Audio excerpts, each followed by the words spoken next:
Hello good morning learners, you are welcome back in your YouTube channel M Academy. M Academy में आपका स्वागत है। तो चलिए शुरू करते हैं। आज हम टॉप 20 जीके क्वेश्चन एमसीक्यू। तो आपको हम शुरू कराएंगे एम एकेडमी के साथ। 20 टॉप का क्वेश्चन होगा जीके का, जो आपके किसी भी आने वाले एग्ज़ाम के लिए बेहद ही यूज़फुल होगा, बेहद ही उपयोगी होगा। चाहे वो आप किसी भी कम्पिटिटिव का एग्ज़ाम दे रहे हो, किसी भी क्विज़ में भाग ले रहे हो, हर जगह या आप एकेडमिक क्विज़ में भाग ले रहे हैं, हर जगह आपको ये क्वेश्चन कहीं ना कहीं देखने को मिलेगा। चाहे आप बीपीएससी, एसएससी, सीजीएल, एनडीए यानी किसी भी कम्पिटिटिव का एग्ज़ाम दे रहे हैं आप, या फिर किसी भी क्विज़ में शामिल हो रहे हैं, क्विज़ कंपटीशन में, हर जगह यह क्वेश्चन देखने को मिलेगा। तो ये सारे क्वेश्चन हम आपके लिए लाए हैं, टॉप 20 क्वेश्चन एमसीक्यू जीके का। तो हम आपको ये कराएंगे और आज हम देखते हैं। अगर आप चैनल पर नए हैं तो चैनल को सब्सक्राइब करें और चैनल से जुड़े और भी लोगों को जुड़े, ताकि इससे भी अधिक हम इंफॉर्मेटिव क्वेश्चंस और जो है उपयोगी क्वेश्चन आपके लिए ला सकें। तो दोस्तों अब शुरू करते हैं और हम आगे आपको ले चलते हैं क्वेश्चन की तरफ। तो चलिए देखिए आज का जो क्वेश्चन है। कुछ क्वेश्चंस हिस्ट्री से है, ज्योग्राफी से, साइंस से, सभी तरह से मिला हुआ क्वेश्चन है जो हमारे कॉम्पिटिटिव एग्जाम्स में, एमसीक्यूज़ में, है ना, क्विज़ में आते हैं, पूछे जाते हैं। तो आपके सामने क्वेश्चन है, देखिए फर्स्ट क्वेश्चन फ्रेंड क्या है, ज़रा इसे देख लीजिए एक बार और आप उत्तर देने का कोशिश करिए। पहला क्वेश्चन कह रहा है, इनमें से किसे भारत में ब्रिटिश साम्राज्य का संस्थापक माना जाता है ना। इसमें इनमें से किसे भारत में ब्रिटिश साम्राज्य का संस्थापक माना जाता है, यानी भारत में, इंडिया में ब्रिटिश एम्पायर का एस्टेब्लिशर कौन है, किसको माना जाता है। तो देखिए ऑप्शन है Lord Cornwallis, Warren Hasting, Lord Clive, Sir Thomas Roe. इसमें से आपको बताना है कि लॉर्ड कॉर्नवालिस माने जाते हैं, या फिर वारेन हेस्टिंग माने जाते हैं, या फिर लॉर्ड क्लाइव माने जाते हैं, या सर थॉमस रो माने जाते हैं। तो देखिए इसका आंसर क्या होगा। लॉर्ड कॉर्नवालिस नहीं माने जाते हैं, वारेन हेस्टिंग भी नहीं माने जाते हैं, सर थॉमस रो भी नहीं माने जाते हैं। इसका सही उत्तर सी होगा, यानी लॉर्ड क्लाइव। लॉर्ड क्लाइव को हम भारत में ब्रिटिश साम्राज्य का संस्थापक मानते हैं। चलिए अगला क्वेश्चन नंबर 2 यहाँ पर है। डच ईस्ट इंडिया कंपनी ने किस वर्ष अपनी फैक्ट्री पटना में स्थापित की थी। देखिए इंडिया में नहीं, पटना में स्थापित की थी, यानी डच ईस्ट इंडिया कंपनी ने किस वर्ष अपनी फैक्ट्री पटना में स्थापित की थी। 1601, 1632, 1774 या फिर 1651। तो आपका उत्तर देना होगा। चलिए दीजिए आप उत्तर, फिर हम बताते हैं। तो सो गाइस देखिए इसका आंसर क्या होगा। आंसर ए 1601 बिल्कुल नहीं होगा, सी 1674 बिल्कुल नहीं होगा, और डी 1651 बिल्कुल नहीं होगा। इसका सही उत्तर बी होगा 1632। तो आप देख रहे हैं कितना इंपॉर्टेंट क्वेश्चन है। ये क्वेश्चन बार बार किसी न किसी प्रीवियस ईयर में लिया गया है, चाहे वो एसएससी हो, सीजीएल हो, बीपीएससी हो, कहीं ना कहीं ये सारे प्रीवियस ईयर क्वेश्चन हैं। चलिए अगला देखिए क्वेश्चन नंबर 3। अंग्रेजी शासन काल में भारत का कौन सा क्षेत्र अफीम समझ रहे हैं ना, अफीम उत्पादन हेतु प्रसिद्ध था, है ना। तो चलिए शुरू करते हैं। इसका आंसर आप बताइए। ए असम में, बी बिहार में, सी दक्षिणी भारत में, डी गुजरात में। अब बताइए इनमें से किस में अंग्रेजी शासन काल में भारत का कौन सा क्षेत्र अफीम उत्पादन हेतु प्रसिद्ध था। तो आपका उत्तर का इंतजार हम कर रहे हैं, आप बताइए। चलिए ठीक है दोस्तों, हम बता रहे हैं। ऑप्शन ए बिल्कुल नहीं, असम नहीं हो सकता है, दक्षिण भारत ये भी नहीं हो सकता है, गुजरात ये तो कपास के लिए फेमस था तो ये भी नहीं हो सकता है, यानी सही उत्तर आपका ऑप्शन बी होगा, यानी बिहार। तो सही उत्तर क्या हुआ, बिहार। बिहार जो है अंग्रेजी शासनकाल के दौरान अफीम के लिए बहुत फेमस था। क्वेश्चन नंबर 4 पर चलते हैं दोस्तों। स्वतंत्र यानी इंडिपेंडेंट, स्वतंत्र भारत के पहले भारतीय गवर्नर जनरल थे। पहले भारतीय गवर्नर जनरल, ध्यान से देखिएगा क्वेश्चन पूछने का तरीका। पहले गवर्नर जनरल नहीं पूछ रहा है, पहले भारतीय गवर्नर जनरल कौन थे, भारत के वो रहने वाले थे। अब उत्तर दीजिएगा। उत्तर है आपके सामने, आंसर है ए राजेंद्र प्रसाद, बी सी राजगोपालाचारी यानी वही श्री राजगोपालाचारी, गांधी जी, पंडित जवाहरलाल नेहरू। इन चारों में से कौन थे भारत के भारतीय प्रथम गवर्नर जनरल। चलिए हम बताते हैं। ए राजेंद्र प्रसाद बिल्कुल नहीं, सी गांधी जी बिल्कुल नहीं, डी पंडित जवाहरलाल नेहरू बिल्कुल नहीं। इसका सही उत्तर सी राजगोपालाचारी यानी श्री राजगोपालाचारी हैं। तो चलिए अगले क्वेश्चन पर और हम बताते हैं आपको। ऐसे बहुत सारे रोचक क्वेश्चन आपके लिए लाए हैं, और आप चैनल पर जुड़िए और भी लोगों को जोड़िए और अपना एम एकेडमी का परिवार बढ़ाइए, ताकि आपको और भी इंफॉर्मेटिव क्वेश्चन जीके का भी मिलेगा। इंग्लिश के साथ साथ जीके के क्वेश्चंस भी आपको बहुत सारे देखने को मिलेंगे। So let's start. अब देखिए 5 नंबर क्वेश्चन देखिए, भारत और चीन, ध्यान से देखिएगा, भारत और चीन यानी इंडिया एंड चाइना के बीच सीमा रेखा को क्या कहा जाता है ना, यानी border line between India and China is called. तो इसको क्या कहते हैं, भारत और चीन के बीच की सीमा रेखा को?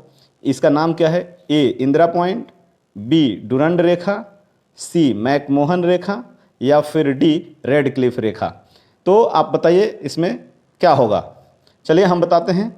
ऑप्शन ए इंदिरा पॉइंट बिल्कुल नहीं, बी डुरंड रेखा बिल्कुल नहीं, डी रेड क्लिफ बिल्कुल नहीं। इसका सही उत्तर सी होगा, मैकमोहन रेखा। अगला क्वेश्चन 6 नंबर, निम्नलिखित नगरों में से कौन सा नगर कर्क रेखा के उत्तर में अवस्थित है? यानी कौन सा इसमें से नगर है, शहर है जो कर्क रेखा के उत्तर में है? ऑप्शन आपका है A, option B, option C, option D. इसमें से सही ऑप्शन कौन है आप चुनेंगे? बताइए, मेरे बताने से पहले बताइए। चलिए हम बताते हैं। ऑप्शन ए भोपाल बिल्कुल नहीं, ऑप्शन सी रांची बिल्कुल नहीं, ऑप्शन डी जयपुर बिल्कुल नहीं। इसका सही ऑप्शन होगा आइजोल। सही ऑप्शन क्या होगा? आइजोल। तो आप देख रहे हैं ये सारे क्वेश्चन हम आपके लिए लेकर आए हैं प्रीवियस ईयर का, और किसी ना किसी कंपटीशन का एक सारा क्वेश्चन है। सो गाइज आप आंसर देते रहिए, और चैनल को एक बार और कहता हूँ सब्सक्राइब करिए, लाइक करिए, शेयर करिए, और कोई आपका डिमांड हो तो कमेंट में ज़रूर लिखिएगा। चलिए अगला क्वेश्चन आपके सामने 7 नंबर। क्वेश्चन नंबर 7, भारतीय मानक समय, देखिएगा, भारतीय मानक समय इंडियन स्टैंडर्ड टाइम IST एवं ग्रीनविच माध्य समय यानी ग्रीनविच माध्य समय GMT में अंतर पाया जाता है। यानी ग्रीनविच मीन टाइम और IST में कितने समय का अंतर पाया जाता है? तो 5 घंटा 30 मिनट का अंतर पाया जाता है, 5 घंटा 50 मिनट का अंतर पाया जाता है, 4 घंटा 20 मिनट का अंतर पाया जाता है, या फिर 4 घंटा 40 मिनट का अंतर पाया जाता है। तो चलिए आप बताइए, जल्द बताइए गाइस। चलिए हम बताते हैं। ऑप्शन नंबर बी 5 घंटा 50 मिनट बिल्कुल नहीं, ऑप्शन नंबर डी 4 घंटा 40 मिनट बिल्कुल नहीं, ऑप्शन नंबर सी 4 घंटा 20 मिनट बिल्कुल नहीं। इतना का अंतर नहीं है। सही ऑप्शन ए है, 5 घंटा 30 मिनट का अंतर पाया जाता है। यानी IST इंडियन स्टैंडर्ड टाइम भारतीय मानक समय और ग्रीनविच माध्य समय के बीच में 5.5 घंटा का अंतर पाया जाता है। सो लर्नर्स आगे हम चलते हैं। अगला क्वेश्चन देखिए आपके सामने 8 नंबर क्वेश्चन। 8 नंबर क्वेश्चन है, निम्नलिखित किस पहाड़ी पर पूर्वी घाट पश्चिमी घाट से मिलता है?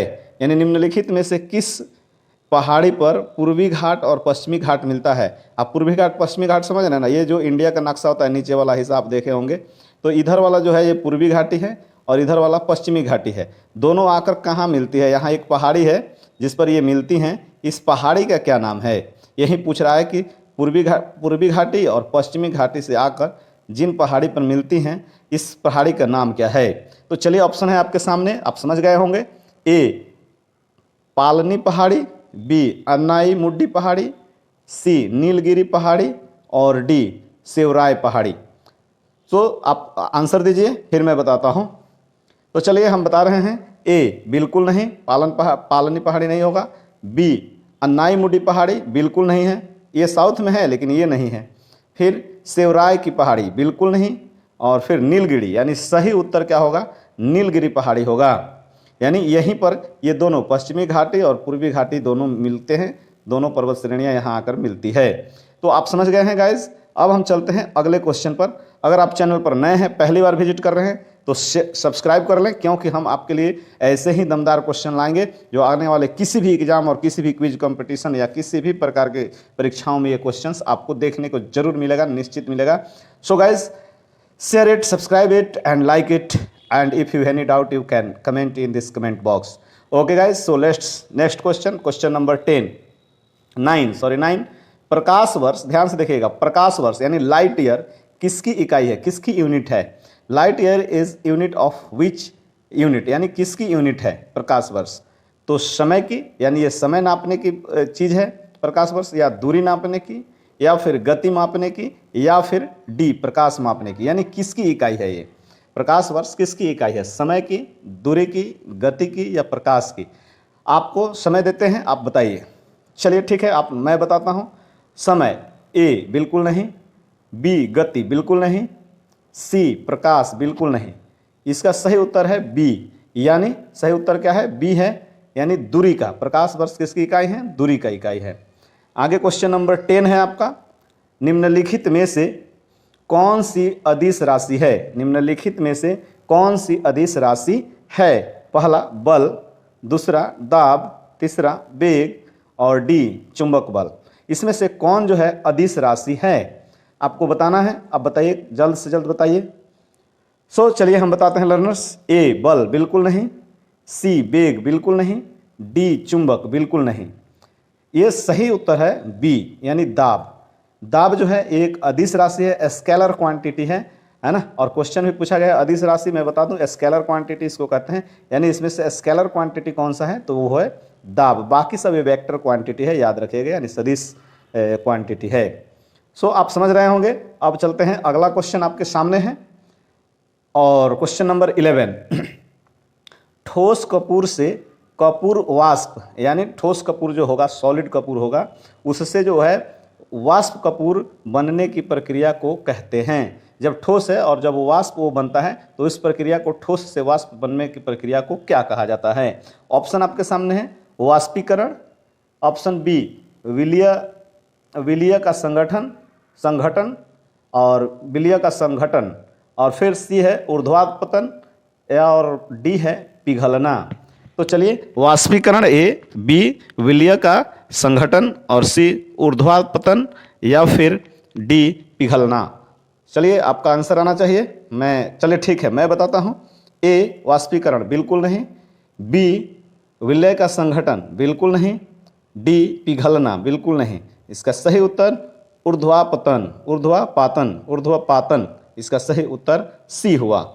सो गाइज, अगर आप चैनल पर सच में नए हैं तो लाइक करिए, सब्सक्राइब करिए और जुड़िए चैनल से। आपको बहुत सारे ऐसे ही रोचक क्वेश्चन और प्रीवियस ईयर क्वेश्चन, ये सारे किसी ना किसी कॉम्पिटेटिव प्रीवियस ईयर का क्वेश्चन है। बीपीएससी, एसएससी, सीजीएल, एनडीए या फिर किसी भी क्विज कंपटीशन के लिए सारे जीके क्वेश्चंस बहुत ही इंपॉर्टेंट है आपके लिए। सो गाइज, अब चलते हैं नेक्स्ट क्वेश्चन पर। 12 नंबर क्वेश्चन, चूने का पानी, ध्यान से देखिएगा, चूना देखें ना, व्हाइट वाला चूना जो होता है, चूने का पानी किसके द्वारा दूधिया हो जाता है? चूना पत्थर के रूप में रहता है, आप देखे होंगे। जब उसमें पानी डालता है उसका कलर बाद में क्या हो जाता है? व्हाइट हो जाता है, जबकि पत्थर लाल लाल जैसा दिखता है। तो आज वहीं पूछ रहा है कि जो चूने का पानी होता है किसके द्वारा दूधिया हो जाता है, क्यों दूधिया हो जाता है? तो इसमें दे रहा है कि CO के कारण हो जाता है, CO2 के कारण हो जाता है, D2O के कारण हो जाता है, या फिर O2 के कारण हो जाता है। तो आपका उत्तर आना चाहिए। चलिए हम वेट करते हैं आपके उत्तर का, जल्द से जल्द बताइए अपना उत्तर। सो गाइस, चलिए हम बताते हैं। ए CO बिल्कुल नहीं, सी D2O बिल्कुल नहीं, डी O2 बिल्कुल नहीं। इसका सही उत्तर बी होगा, यानी CO2, कार्बन डाइऑक्साइड के कारण चूने का पानी दूधिया कलर का दिखाई देता है। चलिए हम आपको ले चलते हैं नेक्स्ट अगले क्वेश्चन पर। और भी रोचक क्वेश्चन है आपके लिए, और बिल्कुल साधारण क्वेश्चन भी है। तो चलिए, यहाँ आप देख रहे होंगे 12 और 13 लिखा हुआ है, तो ये थोड़ा सा टाइपिंग मिस्टेक था, क्योंकि पीछे 12 क्वेश्चन हो चुका था। तो यहाँ अब 13 नंबर क्वेश्चन आएगा। 13 नंबर क्वेश्चन है ये, है ना। विटामिन ए, ध्यान से समझिएगा, विटामिन ए का रासायनिक नाम पूछा गया है आपसे। विटामिन ए का chemical name, what is the chemical name of vitamin A, यानी विटामिन ए का रासायनिक नाम क्या है? ऑप्शन है टोकोफेरॉल, बी रेटिनॉल, सी कैल्सीफेरॉल, और डी, ये डी है, डी थायमिन। कौन सा जो विटामिन है, क्या नाम है विटामिन ए का, यही पूछा गया है केमिकल नेम। तो चलिए उसका उत्तर बताते हैं। ऑप्शन ए टोकोफेरॉल बिल्कुल नहीं, सी कैल्सीफेरॉल बिल्कुल नहीं, डी थायमिन बिल्कुल नहीं। इसका सही उत्तर होगा बी रेटिनॉल, यानी विटामिन ए का रासायनिक नाम, केमिकल नेम रेटिनॉल है। आगे क्वेश्चन नंबर 14, क्वेश्चन नंबर 14 हम करने जा रहे हैं। क्वेश्चन नंबर 14, लाल रक्त कणिका यानी आरबीसी, आरबीसी का तो नाम सुने ही होंगे, वहीं हिंदी में उसको लाल रक्त कणिका कहते हैं। आरबीसी विहीन जंतु है, यानी कौन सा ऐसा जंतु है, कौन सा ऐसा जीव है जिसमें आरबीसी की मात्रा नहीं पाई जाती है। आरबीसी नहीं पाई जाती है, विहीन, विहीन का मतलब विदाउट, यानी बिना आरबीसी का होता है। तो आपके पास आंसर है मेढक यानी फ्रॉग, केचुआ, वर्म, सर्प, स्नेक और मोर, पिकॉक। कौन सा है इसमें जंतु जिसमें आरबीसी की कमी होती है, यानी बिना आरबीसी का होता है, तो वो जानवर कौन सा है। तो देखिए मेढक प्रचुर मात्रा में इसमें होता है आरबीसी, सर्प में भी होता है, मोर में भी होता है, केचुआ में आंशिक होता है यानी ना के बराबर होता है, नहीं माना जाता है। तो इसलिए इसका सही उत्तर ऑप्शन के अनुसार इसका सही उत्तर केचुआ होगा। अगर कॉकरोच होता तो वो भी होगा, है ना, लेकिन यहाँ केचुआ है तो केचुआ ज़्यादा ऑप्शन, 4 ऑप्शन के अनुसार केचुआ होगा आपका आंसर। तो आप समझ रहे हैं, ऐसे बहुत सारे क्वेश्चंस हैं जो आपके लिए बिल्कुल लाभप्रद हैं और बिल्कुल किसी भी एग्जाम के लिए बहुत ही महत्वपूर्ण है। अगला क्वेश्चन आपके सामने 15 नंबर, मधुमक्खी कॉलोनी के सदस्य को एक दूसरे को किस प्रकार पहचानते हैं। आपको पता है कि सभी मधुमक्खियाँ कॉलोनी में रहती हैं यानी ग्रुप में रहती हैं, कहने का मतलब है, और हजारों की ग्रुप इनकी होती है। लेकिन आपको क्या पता है कि एक मधुमक्खी इधर कहीं भटक जाए तो ये लोग कैसे पहचानती हैं, अपने ग्रुप की मधुमक्खियों को ये लोग कैसे पहचान लेती हैं। तो वहीं क्वेश्चन आप समझ गए होंगे। तो ऑप्शन देखिए, ए गंध से पहचान लेती हैं एक दूसरे के, बी दृष्टि यानी देखकर पहचान लेती हैं, सी यानी नाचने के तरीके से पहचान लेती हैं, वो डांस करती हैं तो, या फिर स्पर्श छूकर यानी टच करके पहचान लेती हैं। तो आप बताइए जल्द से जल्द। चलिए दोस्तों हम बताते हैं। ऑप्शन बी दृष्टि से देखकर बिल्कुल नहीं, सी नाच देखकर उनकी नाचने की स्टाइल देखकर बिल्कुल नहीं, डी छूकर बिल्कुल नहीं। इसका सही उत्तर एक दूसरे के गंध से पहचानती हैं, स्मेल से पहचानती हैं। क्वेश्चन नंबर 16 आपके सामने है। कोशिका का शक्ति स्रोत है, कोशिका का शक्ति स्रोत यानी पावर हाउस, यानी कोशिका क्या होता है, सेल होता है डियर, सेल। तो सेल यानी कोशिका का शक्ति स्रोत पावर हाउस होता है, वो क्या कहलाता है, पावर हाउस। तो कोशिका भित्ति को हम सेल का पावर हाउस कहते हैं, माइटोकॉन्ड्रिया को सेल का पावर हाउस कहते हैं, राइबोसोम को सेल का जो पावर हाउस कहते हैं, या फिर न्यूक्लियस को सेल का पावर हाउस कहते हैं। तो बताइए आप जल्द से जल्द बताइए। चलिए हम बताते हैं। ऑप्शन ए कोशिका भित्ति बिल्कुल नहीं, ऑप्शन सी राइबोसोम बिल्कुल नहीं, ऑप्शन डी न्यूक्लियस बिल्कुल नहीं। इसका सही ऑप्शन और सही आंसर बी होगा, माइटोकॉन्ड्रिया को सेल का पावर हाउस कहा जाता है। तो आप देख रहे हैं कितना इंफॉर्मेटिव क्वेश्चन आपके सामने है। अब चलिए अगला क्वेश्चन हम आपके लिए लाए हैं 17 नंबर क्वेश्चन। देखिए पीएनआर, आप रेलवे का टिकट कराए होंगे तो जब टिकट बुक कराते हैं तो उसमें पीएनआर नंबर मिला रहता है। कह रहा है कि पीएनआर नंबर का फुल फॉर्म क्या होता है, यानी उसका पूर्ण विस्तारित फॉर्म क्या होता है। तो चलिए हम आपके सामने ऑप्शन देते हैं। Passenger number record, B passenger name record, या फिर सी परमानेंट नेम रिकॉर्ड, या फिर डी परमानेंट नंबर रिकॉर्ड। आप चलिए जल्द से जल्द बताइए इसका उत्तर, जल्द से जल्द बताइए। सो गाइस चलिए हम बताते हैं। पैसेंजर नंबर रिकॉर्ड ये बिल्कुल नहीं। आपको कितने लोग इसी को आंसर मारते हैं जबकि ये गलत है। परमानेंट नेम रिकॉर्ड बिल्कुल नहीं, डी परमानेंट नंबर रिकॉर्ड बिल्कुल नहीं। इसका सही उत्तर होता है पैसेंजर नेम रिकॉर्ड होता है पीएनआर का फुल फॉर्म। इसमें सीट अवेलेबिलिटी दिखाती है आपके नाम से। क्वेश्चन नंबर 18 देखिए, बहुत ही ये भी इम्पोर्टेंट क्वेश्चन है। अंगूर के खेती को क्या कहा जाता है, यानी अंगूर की खेती को वैज्ञानिक नाम, अंगूर की खेती की जो है साइंटिफिक नेम क्या है। तो ऑप्शन आपके सामने है, पीसी कल्चर, बी सेरीकल्चर, सी विटीकल्चर और डी हार्टिकल्चर। चलिए बताइए जल्द से जल्द बताइए इसका आंसर क्या होगा। तो अंगूर की खेती को हम क्या कहते हैं, चलिए हम बताते हैं। ऑप्शन ए पीसी कल्चर बिल्कुल नहीं, ऑप्शन बी सेरीकल्चर बिल्कुल नहीं, ऑप्शन डी हार्टिकल्चर बिल्कुल नहीं।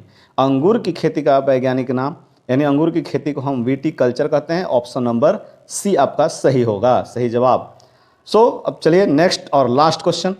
नेक्स्ट और लास्ट क्वेश्चन आप हैं, अगर आप चैनल पर नए हैं तो पूरे वीडियो को जाकर फिर देखिए और भी मेरे प्लेलिस्ट में वीडियो को देखिए और साथ साथ चैनल को सब्सक्राइब करिए, चैनल को बढ़ाइए ताकि हम और भी ऐसे ही महत्वपूर्ण क्वेश्चंस लाएं जो आपके किसी भी एग्जाम में बिल्कुल बेनिफिट करे, फ़ायदा पहुंचाए।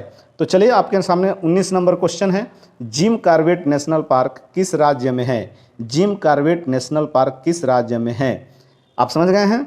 चलिए, ऑप्शन असम में है, राजस्थान में है, बी सी उत्तराखंड में है, डी मणिपुर में है। किस राज्य में है जिम कॉर्बेट नेशनल पार्क? चलिए आप बताइए जल्द से जल्द। ठीक है दोस्तों, मैं बताता हूं। ऑप्शन ए असम बिल्कुल नहीं, ऑप्शन बी राजस्थान बिल्कुल नहीं, ऑप्शन डी मणिपुर बिल्कुल नहीं। इसका सही उत्तर Uttarakhand, Jim Corbett national park Uttarakhand में है। आगे देखिए बी 20 नंबर क्वेश्चन यानी आखिरी क्वेश्चन, आरबीसी। आरबीसी आप समझ रहे हैं, लाल रक्त कणिका, रेड ब्लड सेल का कब्र, यानी आरबीसी का जो कब्र है, कब्र किसे कहा जाता है? आरबीसी का कब्र किसे कहा जाता है? तो हम बता रहे हैं, ऑप्शन है आपके सामने, फेफड़ा को कहा जाता है, प्लीहा को कहा जाता है, लीवर को कहा जाता है, या फिर यकृत को कहा जाता है। किसको उसका कब्र यानी मरण घर कहा जाता है? आरबीसी कहाँ मरता है, कहाँ खत्म होता है, किस अंग में? तो चलिए आपको हम बताते हैं आंसर। ऑप्शन ए बिल्कुल नहीं, ऑप्शन सी लीवर बिल्कुल नहीं, ऑप्शन डी यकृत बिल्कुल नहीं। तो सही आंसर आपके सामने है बी प्लीहा में। कहाँ पाया जाता है? प्लीहा में जो है आरबीसी का कब्र माना जाता है, यानी प्लीहा को आरबीसी का कब्र कहा जाता है। सो गाइज, आई थिंक आपको बहुत अच्छा लगा होगा वीडियो, और अच्छा लगा है तो सब्सक्राइब करिए, अपने दोस्तों में शेयर करिए, लाइक करिए। अगर कोई भी सुझाव है तो हमारे कमेंट बॉक्स में कमेंट करिए, और चैनल को और से अधिक बढ़ाइए ताकि और भी लोग इससे जुड़ सकें और हम और अच्छे क्वेश्चंस आपके लिए ला सकें। तो चलिए दोस्तों, मिलते हैं हम आपसे अगले क्वेश्चन में, अगले वीडियो में। तब तक हम आपसे विदा लेंगे और समय हो गया है। So guys, see you in next video. तब तक के लिए जय हिंद, वंदे मातरम।